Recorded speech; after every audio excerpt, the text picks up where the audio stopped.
তো হ্যালো বন্ধুরা, স্বাগত জানাচ্ছি। তো তোমাদের আজকে দেখাবো গোলাপের কালেকশন। এটা এখনো করিনি, আর এইটা হচ্ছে আমার বাড়িতে আসে রে দেখো কি সুন্দর হলুদ কালারের ফুল রয়েছে। বসন্ত বাতাসে আমি দেখেছি, তোমাদের দেখাতে পারলাম না। এইবার দেখাবো তোমাদের হচ্ছে আর একটা বেরি পিঙ্ক কালারের ফুলটা। তো এটা তিনটে করে এসছে, ওই যে একটা, আর এই পাশে আর একটা আছে, এই যে তিনটে, আর উপরে একটা ছিল, তিনটে মোট। আর এইটাই এখনো ফুল আসেনি, কি করা যাবে আর। পরে হয়তো হবে, কারণ উপরে দেখে বোঝা যাচ্ছে। এই বাসটা দেখাবো তোমাদের। 3 বছর ধরে এটা পিঙ্ক কালারের জন্য একে আমি নাম দিয়েছি।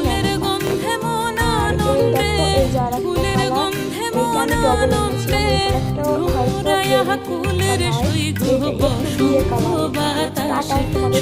পরের ভিডিও দেখা হবে।